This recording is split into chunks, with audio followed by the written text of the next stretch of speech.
నేను జడ్జ్మెంట్ వాయిదా వేస్తున్నట్టు మీరు జర్నీని అర్జెంట్ చేస్తున్నారా? ఎంతైనా జడ్జ్ భర్త అనిపించారు. మీరు పాఠాలు నేర్పించకపోతే పిల్లలేం ఫెయిల్ అయిపోరు. ఈసారి వారం రోజు సెలవు పెట్టండి. ఓకే అమ్మా, మీకోసం ఎవరు వచ్చారు. బాయ్.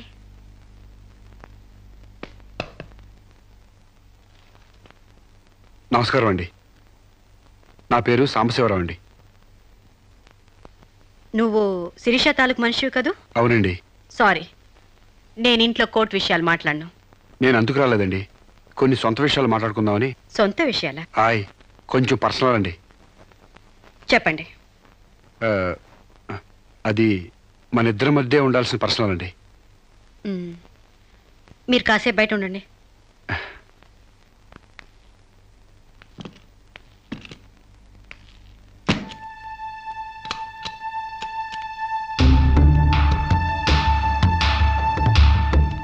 చాలా సీక్రెట్ కదండి, అందుకే తెలిపేశా. చెప్పు. మీ వారు ఢిల్లీలో ఉంటారంట కదండి? అవును. అక్కడ మీ వారు లీడరో అంట కదండి? University reader. 15 రోజులకోసారి వచ్చి వెళ్తుంటారంట కదండి? ఇవన్నీ నీకెలా తెలుసు? కావాల్సిన వాళ్ళ గురించి ఆ మాత్రం తెలుసుకోలేమంటండి. అమావాస్యకోసారి వచ్చే మీ ఆయన కోసం మీ అందాన్ని అడవి కాసిన వెళ్ళి చేసుకుంటారా? ఆ రోజు కోర్టులో మిమ్మల్ని చూడగానే నా వయసు జిగేలు మంది. మీ ఆయన ఉండరని తెలిసి నా మనసు జాలి పడింది. తేగలాగా మంచి నాజుగ్గా ఉన్నారు. ఎందుకిలా మీ అందాన్ని మగ్గబెట్టుకుంటారు? ఓ పని చేయండి, మీరు నన్నన్న ఉంచుకోండి, లేకపోతే నేను మిమ్మల్ని ఉంచుకుంటాను. నన్నెవరు అనుకుంటున్నారా? రంబను తలదన్నే మేనకే మీ కాలు మొక్కి అందగత్తి అనుకుంటున్నాను. మిస్టర్ సాంబశివరావు, ఆయ్, పండించేది వరి, పుట్టింది ఈస్ట్ గోదావరి.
ఏం జరిగింది?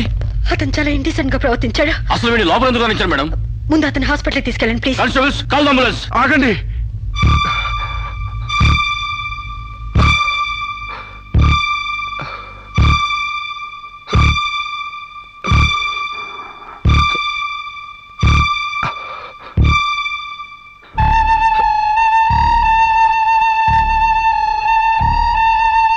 భయపడకండమ్మా, మీరు నాకు తల్లి లాంటి వారు.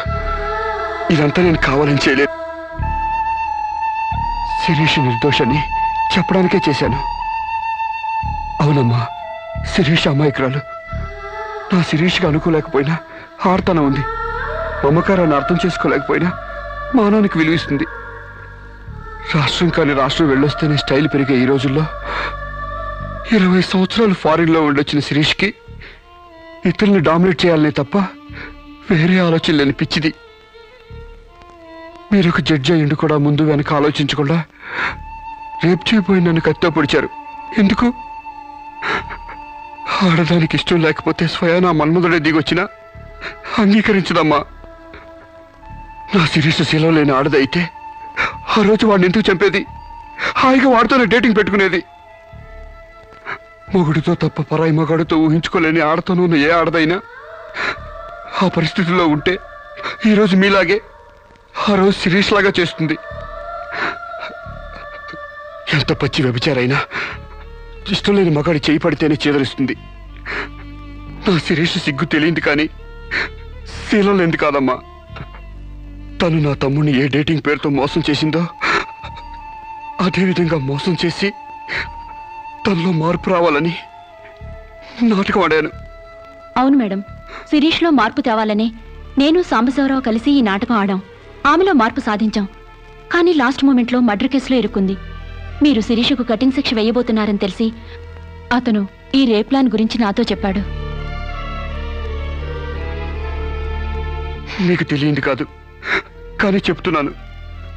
రేపుకు ఉరిశిక్ష వేయాలని చట్టాల మార్పు కోసం ప్రయత్నాలు జరుగుతున్న ఈ రోజుల్లో రేపిస్ని చంపటం కనీసం చిన్న నేరం కూడా కాదని నా నమ్మకం. దయచేసి నా శిరీష్ని కాపాడండి. నా శిరీష్ని కాపాడు.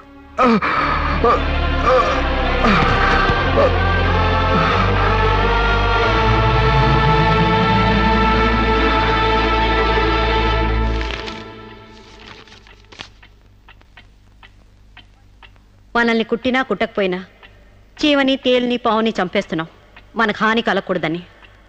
శిరీష తన మానానికి హాని వాటిల్లిందని ఒక చీడ పురిగిని చంపింది.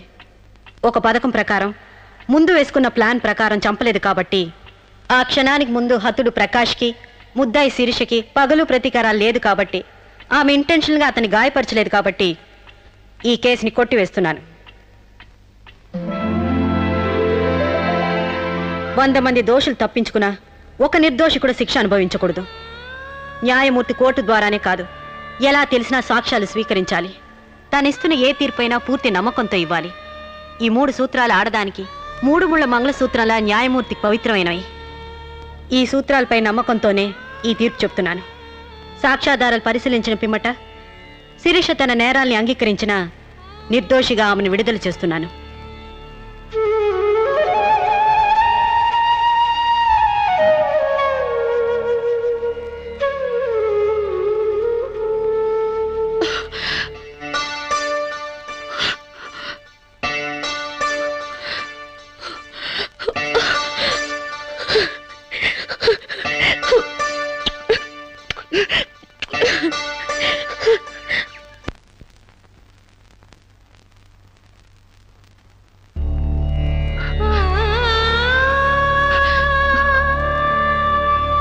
మన సాంప్రదాయాల సంస్కృతుల వాల్యూ తెలుసుకున్నాను. నేను మారిపోయానండి. నన్ను క్షమించండి ప్లీజ్. ఇంతకాలం మేం ప్రయత్నించింది నీలో ఈ మార్పు కోసమే కాని నీ చావు కోసం కాదమ్మా. నువ్వు చిన్నప్పటి నుంచి విదేశాల్లో పెరిగావు కాబట్టి అక్కడ యువతీ యువకుల్లో ఉన్న డేటింగ్ అనే పద్ధతిని ఇక్కడ కూడా అవలంబించాలని చూశావు. కానీ ఈ పవిత్ర భారతదేశంలో వివిధ రకాల మతాలు, కులాలు, భాషలు ఉన్నా ఒక్కొక్క దానికి ఒక్కొక్క రకం కట్టుబాట్లున్నాయి. ఆ కట్టుబాట్లకు అనుగుణంగా మసులుకోబట్టే మేమందరం ఎంతో ఆనందంగా కలిసిమెలిసి బ్రతుకుతున్నాం. కానీ వాటిని నువ్వు అగౌరవపరిచావు, హేళన చేశావు. ఈ దేశాన్ని, ఈ మనుషుల్ని అర్థం చేసుకోలేకపోయావు. అటువంటి నీకు మన గొప్పతనం చెప్పాలని, నీలోని మంచి మనిషిని బయటకు తీసుకురావాలని మేము ఈ నాటకం ఆడాం. మా నమ్మకం వమ్ము కాలేదు.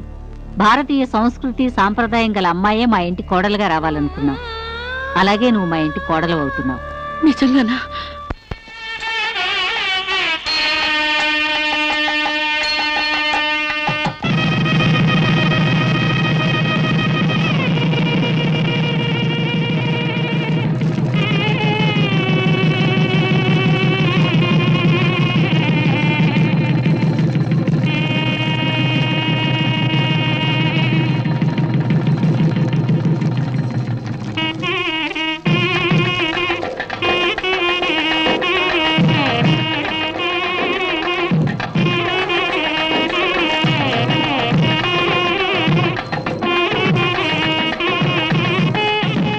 వారిలో ప్రధాన పాత్రధారుడు. గాంధీని హత్య చేసిన వ్యక్తిగా ఆయన ప్రసిద్ధి పొందారు.